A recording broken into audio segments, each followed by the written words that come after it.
dear beloved, Boss Mike Cervera.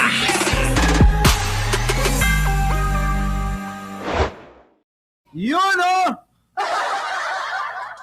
Okay na, nakapag-like na ba lahat? Nakapag-share na?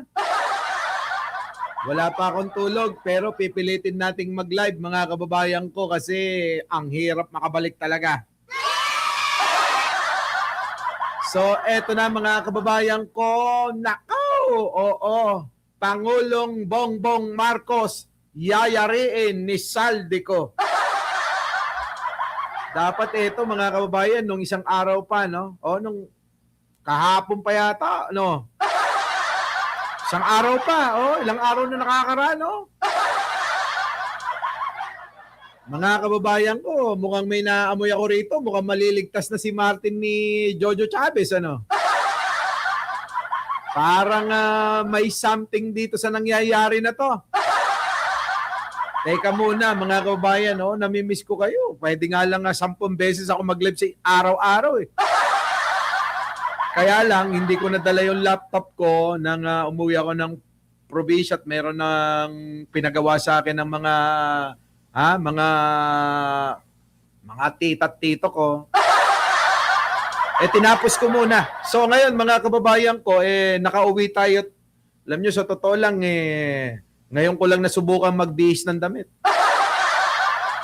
Ibig ko sabihin, kapapalit ko lang ng damit ko, mga kababayan ko, mula nung... Kailan ba yun? Oo, nung isang araw, mga kababayan, ngayon lang ako nakapagpalit ng damit. Ngayon lang ako nakaligo ng maayos. So, eto na mga kababayan ko, yariin na natin to. John Vic, tatakbong presidente. Pero Trillanes, nagpasaring. Patay na. Mga kababayan ko, eto na, maglalabasan ng mga kulay ng mga hayop na to. Yang politika na yan, mga kababayan ko, ewan ko na lang walang permanenteng kaaway, walang permanenteng kakampi talaga. Di ba? Parang may something talaga, Naaamoy nyo ba yung naaamoy ko? Ganun yung mga kababayan ko, maaamoy nyo yung kilikili ni Kati Binag. Grabe bantot mga kababayan, basang-basa yung kilikili. Di ba Ang asim siguro nun, Ang asim siguro ng amoy nun, Abe, singit-singit si Kati Binag sa mga sa mga bitter na mga tao. Di ba? Ngayon eto na mga kababayan ko. Punta na kagad natin to para mabilis tayo dahil talagang alam niyo naman ang lolo Mike nyo busy-busy. Maraming kailangang kausapin, maraming kailangang iligpit, maraming kailangang asikasuhin, ganon. Diba? So eto na, nag-like na ba lahat mga kababayan ko? Nako, malupit ito. May naamoy ako din Pakita na ang Eto na. pugaling si Zaldico. Handa raw tumistigo ang dating kongresista Nako. sa ihahaing impeachment complaint laban kay PBBM. Nako, talaga naman mga kababayan ko. Ano masasabi nyo dyan? Handa na raw lumabas si Saldico. Para daw tumistigo laban kay Pangulong Bongbong Marcos. Kung inyo maalala mga kababayan, nung nakarang araw, nagsampa ng impeachment complaint ang grupo ng mga ampalaya. Natalakay din naman natin yun at hindi nga na umubra sapagkat wala nga si Cheloy Garapil dahil nasa ibang bansa. At may nauna pa nga, di ba, na isang abogado at kongresista na nagngangalang Kisay. Ang nauna nang nagsampa. Tinanggap ho yun, mga kababayan ko. At ngayon nga, mga kababayan ko, nagpunta naman dali-dali ang grupo ng mga mapapait. Ayaw nyo maniwalang mapait, tikman nyo si Chabit. Ewan ko lang, mga kababayan, kung ang lasa mas mapait pa sa akdo. Di ba? Tignan nyo naman yung bingot. Di ba? mga kababayan ko, yung bingot, tikman nyo rin. Unahin nyo yung, unahin nyo yung labi. Lasahan nyo kung totoo yung sinasabi ko na mapait. Di ba? Kaya naman pwede rin, tikman nyo yung pawis ni Kati Binag. Pasan nyo sa sipsipin nyo. Ew! Kaya nga sabi ko sa inyo, grupo ito ng mapapait. Walastik, mga kababayan ko. Tuloy! Bukod sa kanya, isa pa raw senador ang may Nako. bagong ebidensya. Naku, meron pang binabanggit na na senador daw, mga kababayan, na magpapatotoo. Sino naman kaya yung senador na yun? Alam nyo, ganito lang naman yan. Pwede na nilang sabihin na kahit na para sabihin na kaya nila inano yan kaya nila hindi tinanggap yung aming impeachment complaint kasi meron kaming Saldico, meron kaming senador na magsasalita labang kay Pangulong Bongbong, eka. Putik na yan. Alam mo, bingot, yung style na yan, style ko nung elementary ko niyan. Di ba? Yung parang ganito lang, mga kababayan ko, ang style ni Bingot. Sino yung Bingot ba? Grabe ka naman makabingot. Di si Mike Defensor. Iba ho yung Mike Cervera kasi yung Mike Cervera, ako yung napapanood nyo. Vlogger nyo na puyat ngayon, Yun, pag sinabi kong bingot, sabihin nyo, Mike Defensor. Yun. Eto na.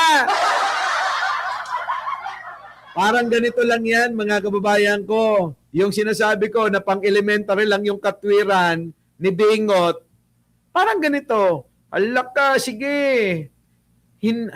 Sabi iilakonuhin ko Sige, alak ka, no dinak-ikan, itikang kanam, na alaon da kati mamaw. Diba? Ale, sige, dinak-ikan ti ice cream, alaon da kati kumaw. Diba? Parang ganun lang mga kababayan para bang, sige, wag mo kong bigyan, bahala ka. May multo. Dito, sa likuran ko, kukunin ka. Simple lang mga kababayan ko Ganun lang Para bang si Bingot, mga kababayan ko, wala na maisip na matino, Sabi nga, mga kababayan, ng ating mga kaibigan, etong si, ngalngal ng ngalngal hindi ka naman nanalo ng mayor sa Quezon City?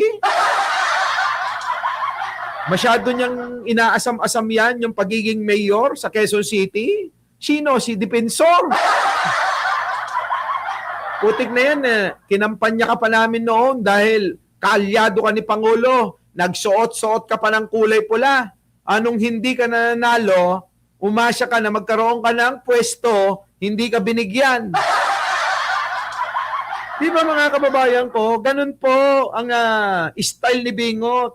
Kaya nga, mga kababayan ko, si Atty. Claire Castro, binanat-banatan yan Mamaya, yayariin niya ni Yussi Claire, Yan ang agenda report ni Mavic na. ng Yan na. Abante. Isa si dating Congressman Zaldico na tatayong state witness pabor sa grupo ni na dating Congressman Mike Defensor sakaling makalusot sa Kamara ang ihahain nilang ikatlong impeachment complaint laban kay Pangulong Bongbong Marcos Jr. Nako, sinabi nyo lang yan nung hindi na ho tinanggap yan. Di ba? Wala naman sila sinasabi na, nung una, may sinabi ba nila na, saksi namin si Saldico. Wala namang ganong sinasabi Noon hong hindi na ho tinanggap, noon hong sila, mga kababayan, ay nagmukhang engot tanga, Sa pagpunta sa Kongreso, doon na ho nag-umpisa yan. Di ba? Doon na nag-umpisa. Kaya ho mga kababayan, etong mga ito, tingin ko, gawa-gawa lang na naman ng kwento ni Bingot ito eh. Si Bingot, propagandista din eh, no? Putik na yan, no?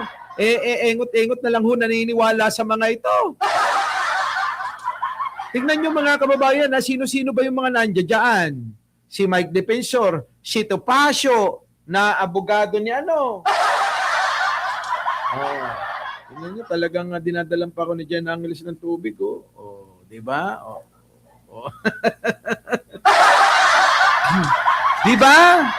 Mga kababayan, sino-sino yung mga nandiyan dyan? Si Bingot, Kati Binag, na dating kabit daw ni Florendo.